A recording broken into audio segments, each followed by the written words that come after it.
오늘 이 시간 우리에게 주시는 말씀은 빌립보서 2장의 말씀입니다.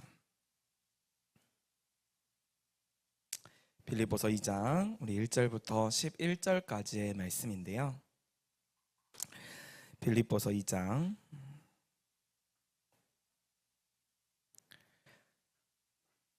1절부터 11절까지의 말씀입니다. 우리 바울이 빌립보 교회를 향해서 기록한 성경 본문인데, 특별히 여기에 겸손이라는 키워드가 있습니다. 겸손. 우리 함께 같이 읽도록 하겠습니다. 시작. 그러므로 그리스도 안에 있는 겉면이나 사랑의 무슨 위로나 성령의 무슨 교제나 긍휼이나 자비가 있거든 마음을 같이하여 같은 사랑을 가지고 뜻을 합하여 한 마음을 품어 아무 일에든지 다툼이나 허용으로 하지 말고 오직 겸손한 마음으로 각각 남을 낮게 여기고 항상 자기 일을 돌볼 뿐더러 또한 각각 다른 사람들의 일을 돌보아 나의 기쁨을 충만하게 하라. 너희 안에 이 마음을 품으라. 곧 그리스도 예수의 마음이니 그는 근본 하나님의 본체시나 하나님과 동등됨을 취할 것으로 여기지 아니하시고 오히려 자기를 비워 종의 형체를 가지사 사람들과 같이 되셨고 사람의 모양으로 나타나사 자기를 낮추시고 죽기까지 복종하셨으니 곧 십자가에 죽으심이라.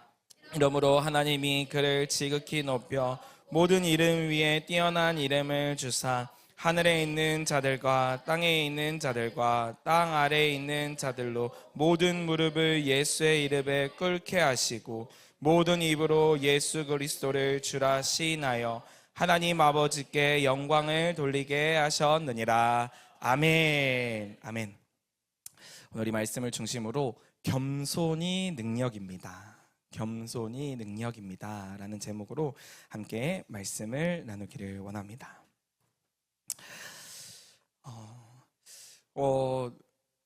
우리가 겸손에 대해서 생각을 해보면은 이 겸손이 중요하다 이 말에 부정하는 사람은 아무도 없을 것입니다.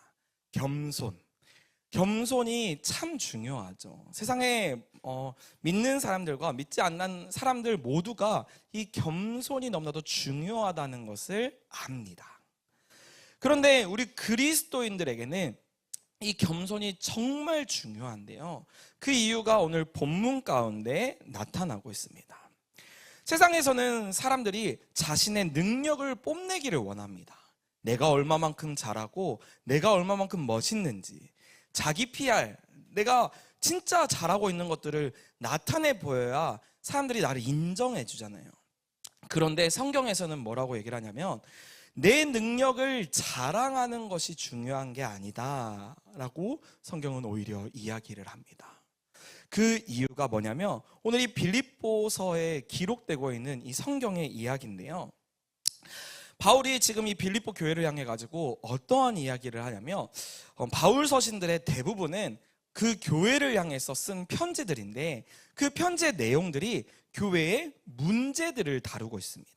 다시 말하면 이 그리스도의 겸손을 닮아라, 겸손이 능력이다라고 하는 이유는 그 교회 가운데 자신이 가지고 있는 것들을 뽐내기를 좋아하는 사람들이 있었다는 거예요.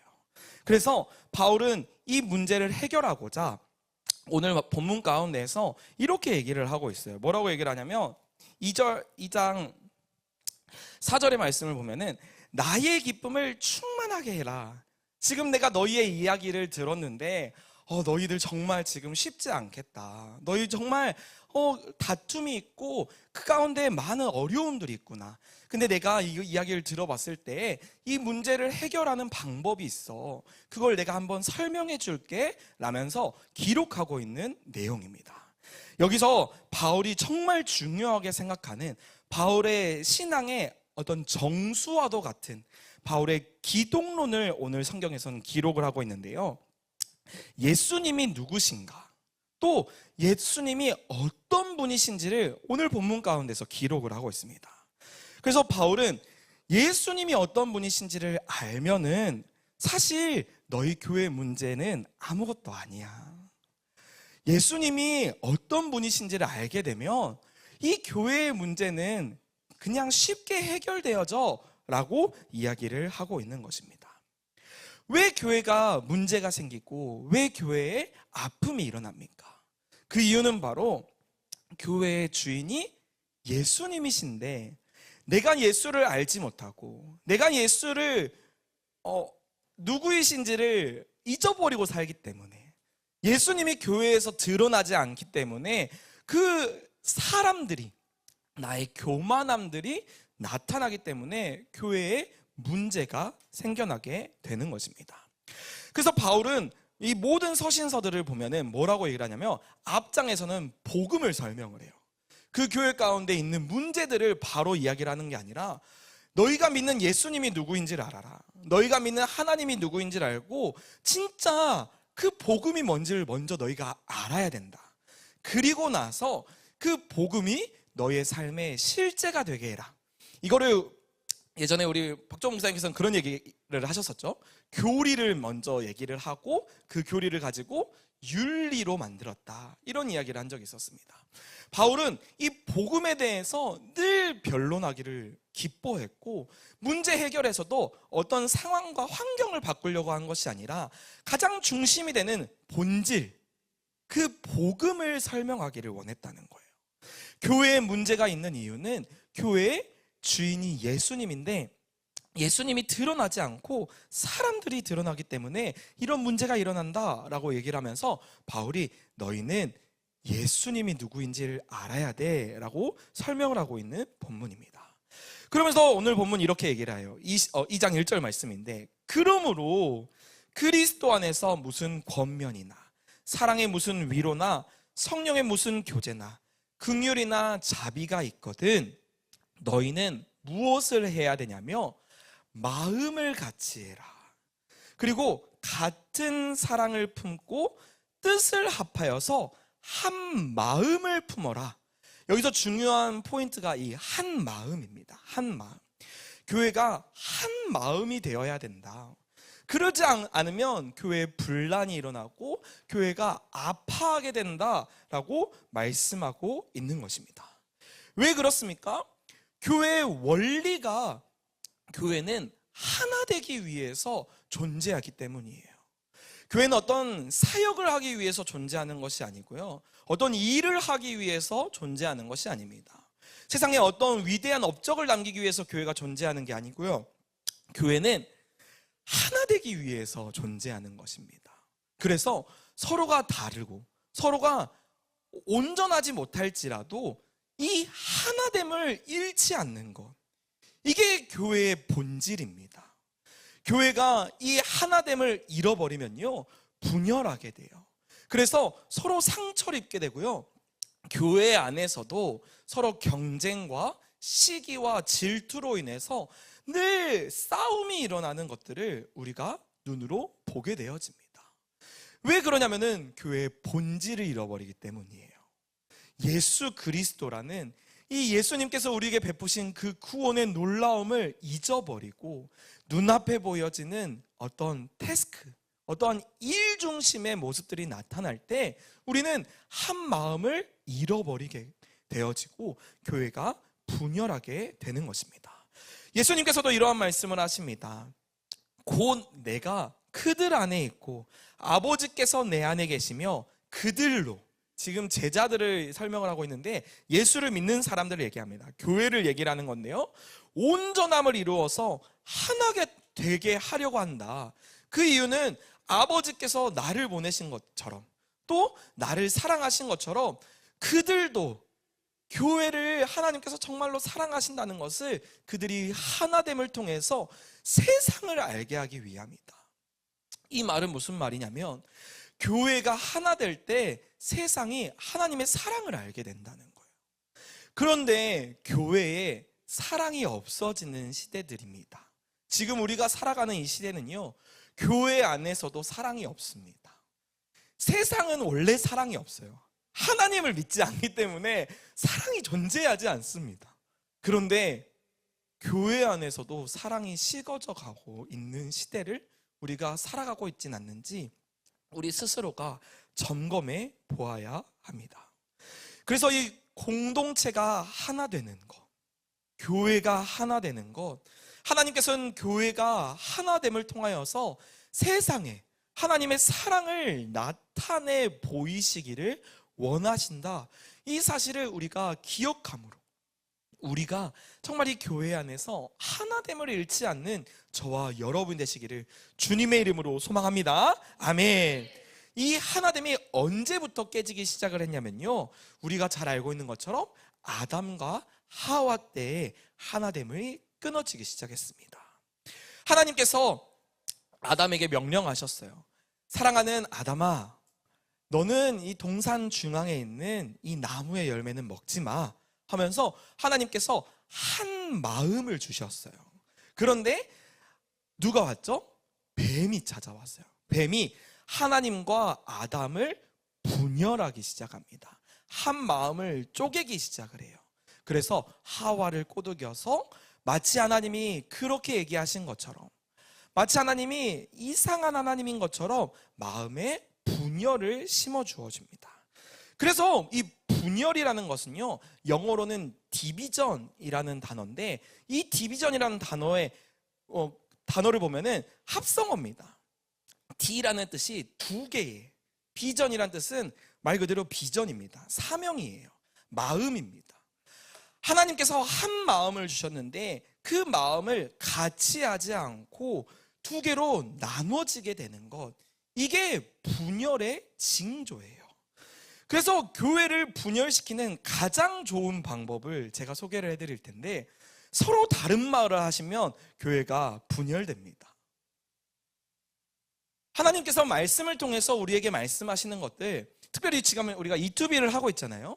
이 E2B 운동을 우리가 함께 달려가야 되는데, 나는 E2B 운동 좀 힘든 것 같아. 난 좀 너무 나랑 안 맞는 것 같아 하면서 다른 말을 하게 되면은 이게 결국에는 교회가 분열되게 되어지는 그런 일들이 일어나게 된다라는 것입니다. 반대로 우리가 이 교회가 하나 되기 위해서, 이 교회가 정말로 진짜 하나님의 그 영광을 나타내 보이기 위해서, 그 사랑을 나타내 보이기 위해서는 한 마음을 품는 것이 너무나도 중요하다라는 것입니다. 그래서 우리가 자녀를 키울 때도 마찬가지잖아요. 자녀를 가장 잘 키울 수 있는 방법이 뭡니까? 남편과 아내가 하나가 되는 거예요. 가장 사랑할 수 있는 가장 최고의 모습으로 사랑할 때, 자녀에게 정말 보여줄 수 있는 가장 큰 사랑을 나타내 보여줄 때, 그때 자녀들이 가장 잘 성장하지 않습니까?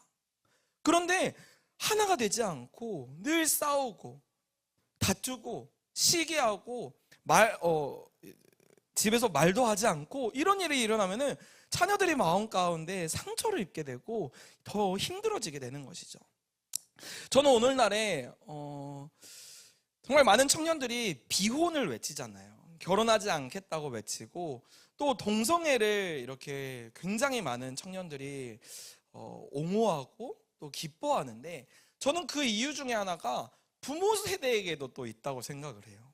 부모님들이 어떻게 보면은 이 결혼이 힘들다고만 얘기를 한 거예요.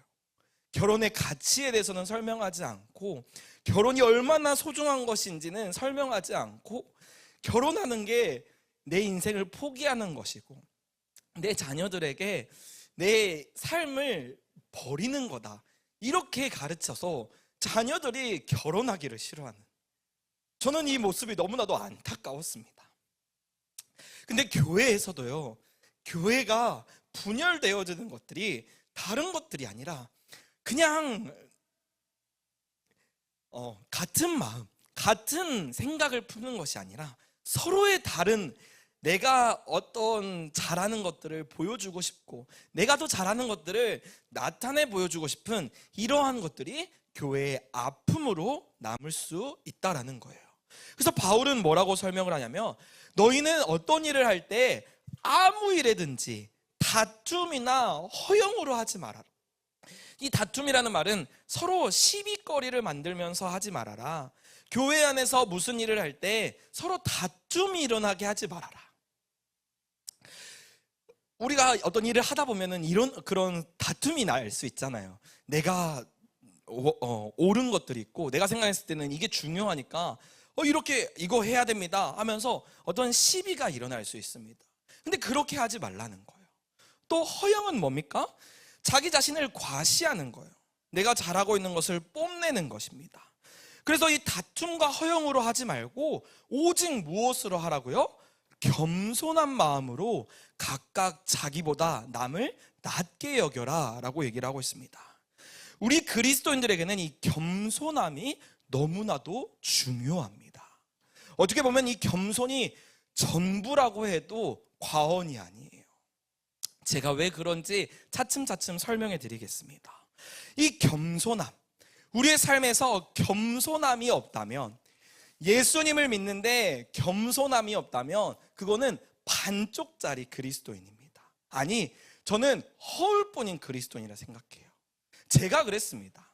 제 모습이 겸손하지 않았어요. 그래서 저는 제가 마치 괜찮은 사람이구나, 마치 어깨가 이렇게 뽕 올라와가지고 나 정도면 괜찮지, 이런 생각들을 했던 적들이 있었어요. 근데 이 겸손하지 않은 것은 교만한 건데요, 교만함은 그리스도인이 아닙니다. 예수님을 믿는 게 아니에요. 왜 그러냐면은 이 겸손이라는 단어의 정의를 한번 설명을 드려볼게요. 이 겸손이라는 것은 사전적인 정의가 이와 같습니다. 자신의 위치를 과대평가하지 않고 교만함에서 벗어나 있는 상태를 겸손이라고 말합니다. 근데 humility라고 이 단어를 주로 쓰는데요, 이 humility라는 단어가 아주 중요한 단어예요. 이 humility는 라틴어에서 왔는데, 이 영어들이 대부분이 어원이 라틴어에서 시작이 되거든요. 근데 이 humility라는 단어의 어원은 뭐냐면 humilis라는 단어입니다. 이 humilis는 낮은 위치에, 그리고 보잘것이 없는 이라는 단어입니다. 한 장 넘겨주시면요, 이 humilis가 낮다, 그리고 낮은 위치에 있다, 보잘것이 없다라는 단어인데, 이 휴밀리스라는 이 단어 또한도 후무스라는 단어에서 파생된 단어입니다. 이게 뭐냐면 땅이라는 뜻이에요. 흙이라는 뜻입니다. 토양이라는 뜻이에요. 겸손이라는 말은 이거를 정리해보면 내가 땅으로부터 왔다는 것을 아는 거예요. 내가 하나님께서 창조하셨다는 것을 아는 겁니다. 그래서 나의 위치는 피조물의 위치다. 내가 창조주의 위치에 있는 것이 아니라, 내가 다른 사람을 판단하고 정죄할 수 있는 자리가 아니라, 내 위치는 하나님께서 부르신 종의 자리다 라는 것을 아는 것, 그게 진정한 겸손입니다. 그래서 그리스도인들은 겸손하지 않으면 하나님을 의지하는 게 아닙니다. 겸손하지 않으면 내가 하나님을 믿는 게 아니에요. 그냥 내가 내 인생 가운데 내 잘난 맛에 살아가는 것이 그리스도인이 아니지 않습니까?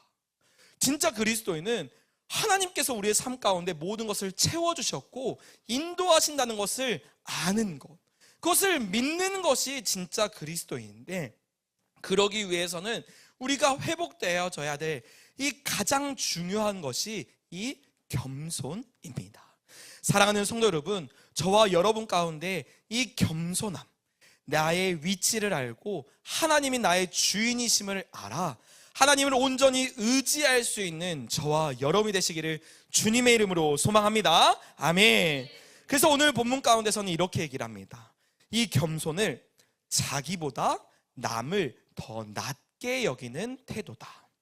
한 장 넘겨주시면요, 자기보다 남을 더 낮게 여긴다. 빌립보서 2장 3절의 말씀은 이렇게 말씀을 합니다. 아무 일에든지 다툼이나 허영으로 하지 말고 오직 겸손한 마음으로 각각 자기보다 남을 낮게 여겨라. 낮게가 아니에요. 더 낮게 여기라는 겁니다. 제가 저희 주일학교 아이들에게 한 번씩 이런 얘기를 하는데, 더 낮게 여겨 그러면은 더 낮게요 이렇게 생각을 하더라고요. 근데 그 낮게가 아니고 더 낮게, 나보다 더 괜찮다라고 생각을 하라는 거예요. 근데 실제가 아니어도 그렇습니다. 내가 더 괜찮아도 그 사람이 나보다 더 낫게 여기라는 거예요. 왜요? 왜 그렇습니까? 왜 우리가 겸손해야 될까요? 왜 우리가 다른 사람을 우리보다 더 낫게 여겨야 됩니까? 그 이유는 아주 심플합니다. 뭐 때문에 그러냐면요, 한 장 넘겨주시면은, 네, 한 장 더 넘겨주시겠어요? 그 이유는 이 공동체가 하나 되기 위해서 우리가 이 겸손함을 지켜야 되기 때문이에요. 겸손하지 않으면 서로를 판단하고 다투게 되어집니다. 내가 더 잘하는 것을 보여주고 싶어요. 나의 능력을 증명하고 싶어요. 입증하고 싶어요. 그러면 어떤 일이 벌어지냐면 경쟁이 붙습니다. 서로 이 싸움에서 진흙탕 싸움이 돼요. 근데 세상의 원리는, 세상의 회사가, 또 세상의 어떤 사람들이 어떤 성장을 이루기 위해서는 이 경쟁이 너무나도 중요합니다. 그래서 경쟁의 결과를 내야 좀 확실한 이런 보상들이 주어지잖아요. 근데 교회 안에서도 그런 일들이 일어날 수 있다는 거예요. 나의 사역이, 나의 어떠한 성품과 나의 업무가 다른 사람들과 경쟁이 붙어버립니다. 그러면 이제 진흙탕 싸움이 되는 거예요. 제가 사역을 한 지 얼마 되지 않았지만 이제 저의 믿음의 선배님들, 또 그리고 멘토 선배님들에게 그런 이야기들을 듣습니다. 사역을 하다가 진짜 서로 사역자들이 시너지가 나타나야 되고 함께 이렇게 한 마음을 품어가지고 교회가 하나님의 나라를 세워가는데 일을 앞장서야 되는데, 때로는 서로가 서로를 시기하고 질투하는 일들이 일어난다는 거예요. 그래서 진짜 의도치 않게 억울하게 막 비난받고 어떤 정치적인 그런 일들이 나타나는 그런 일들이 일어난다라고 이야기를 해주신 적이 있었습니다. 근데 우리가 교회 안에서 경쟁하고 교회 안에서 다투는 이유가 뭡니까? 그걸 통해서 나타나는 결과가 뭐예요? 우리는 하나님의 나라를 위해서 정말 이 교회가 세워져야 되고 하나님의 나라를 위해서 더욱 힘쓰는 일인데, 우리가 경쟁을 해가지고 하나님의 나라가 확장되겠습니까? 다퉈가지고 하나님의 나라가 확장되겠습니까? 결코 그렇지 않다는 거예요. 다투는 단 한 가지 이유는 아주 심플합니다. 한 장 넘겨주시면은, 사단이 우리 교회를 무너뜨리기 위함이다라는 것입니다. 사단은 하나님을 직접적으로 공격하지 못합니다. 그래서 하나님을 공격할 수 있는 유일한 방법이 뭐냐면 예수 그리스도를 머리로 한 교회를 분열하는 거예요. 그래서 예수의 몸을 갈갈이 찢는 겁니다. 손을 찢고요, 발을 찢어요. 더 이상 움직이지 못하도록, 교회가 교회되지 못하도록 사단이 가지고 있는 가장 강력한 무기가 이 겸손하지 못하고 분열을 일으키는 그러한 것들이 이 사단의 전략이라는 것입니다. 사랑하는 성도 여러분, 우리 그리스도인들, 특별히 우리 주학교의 모든 성도님들은 이 영적인 진리들을 기억하셨으면 좋겠습니다.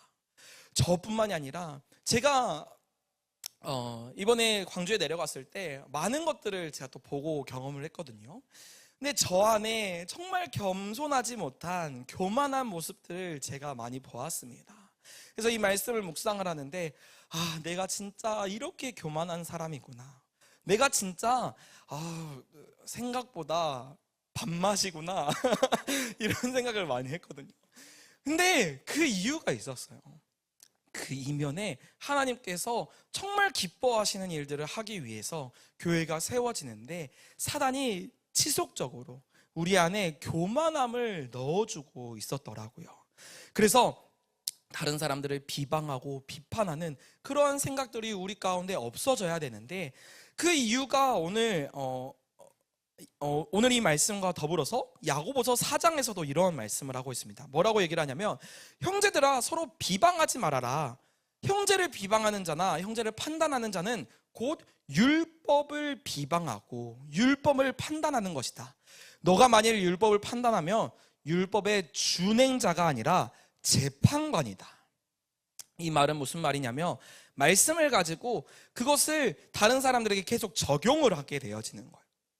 그래서 이 말씀대로 마치 하지 않으면 저 사람은 좀 이상한 것 같아 하면서 정죄하기 쉽습니다.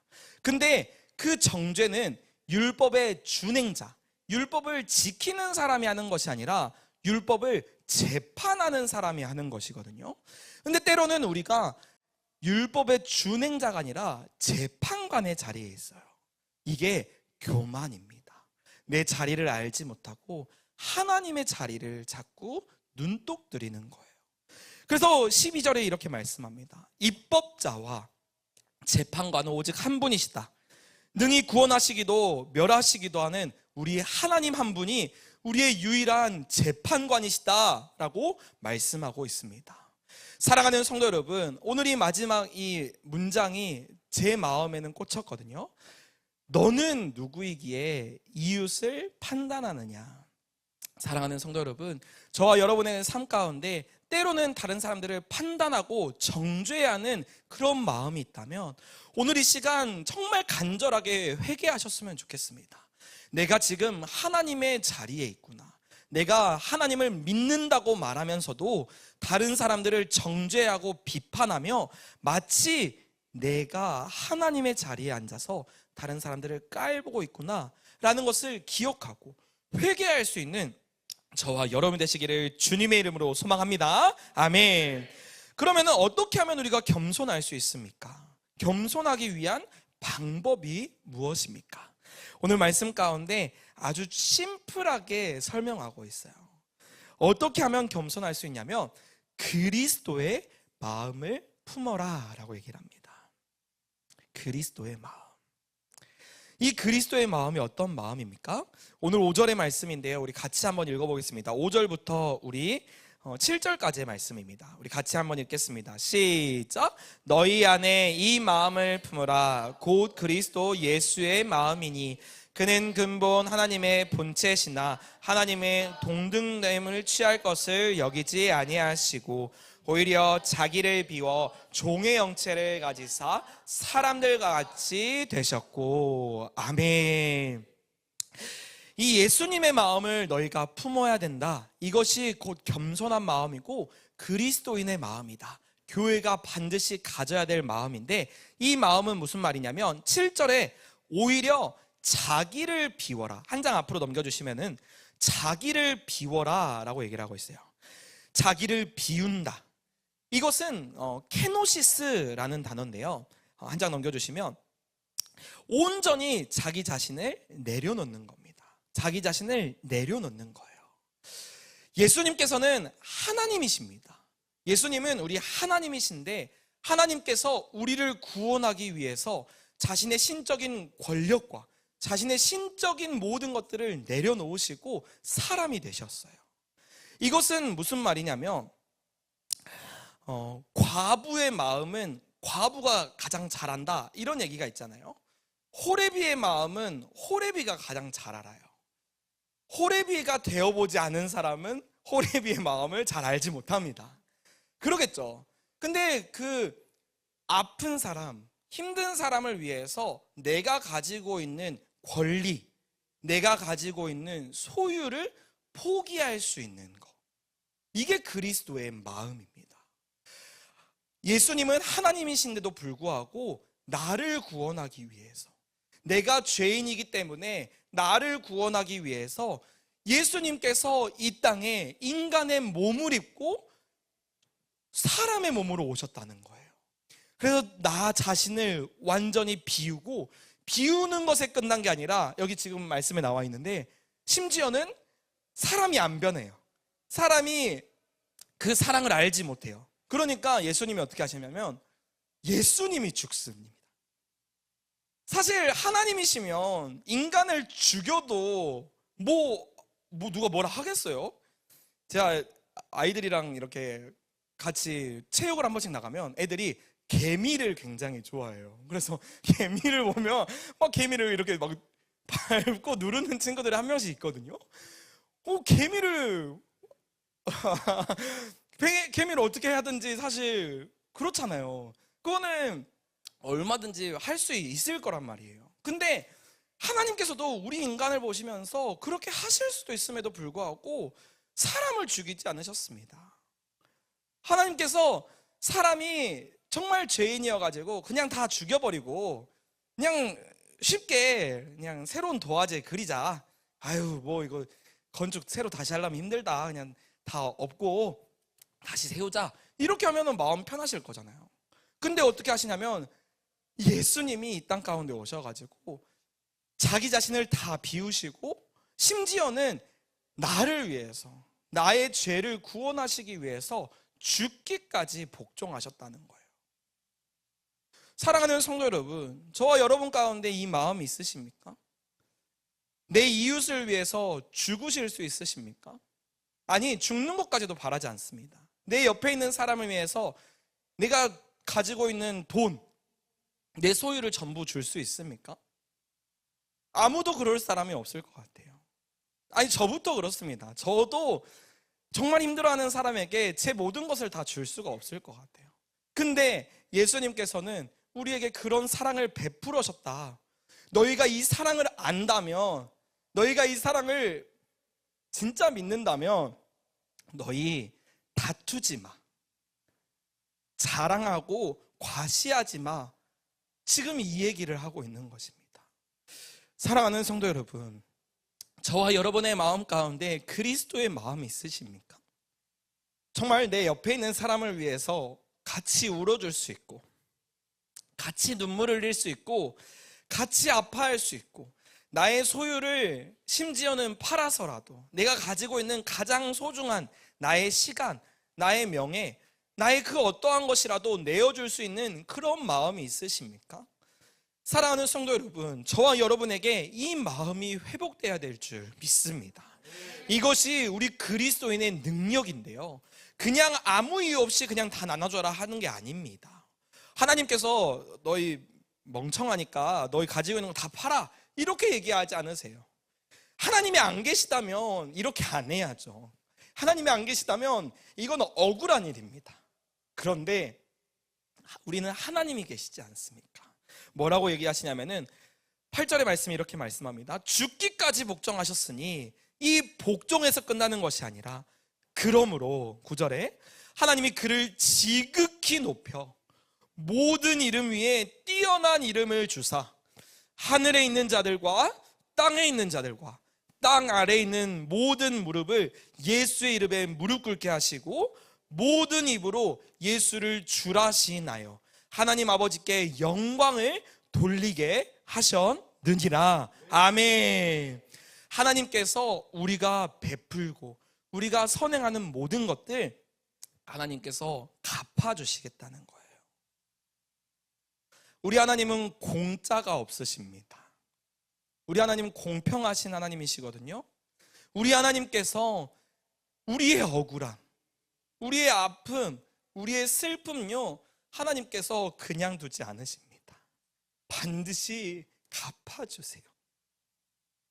사랑하는 성도 여러분, 저와 여러분이 정말 이 말씀을 붙들고 다른 그 무엇보다도 우리가 예수 그리스도의 마음을 알아 겸손하게 하나님의 사랑을 깨닫고 그 사랑대로 살아갈 수 있는 저와 여러분이 되시기를 주님의 이름으로 소망합니다. 아멘. 마태복음 23장 12절에는 이런 말씀이 있습니다.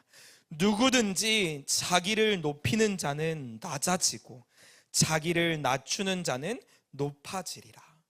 사랑하는 성도 여러분, 우리가 하나님을 믿는다면, 하나님이 우리의 삶 가운데 정말로 살아계심을 믿는다면요, 때로는 억울한 일, 때로는 힘든 일이 찾아올 수 있습니다. 그럼에도 불구하고 하나님께서 우리의 인생을 갚아주신다. 나의 이 겸손함이 나의 억울함으로 끝나지 않고 반드시 우리의 삶에서 하나님이 갚아주심을 경험하게 되어지는 저와 여러분이 되시기를 주님의 이름으로 소망합니다. 아멘.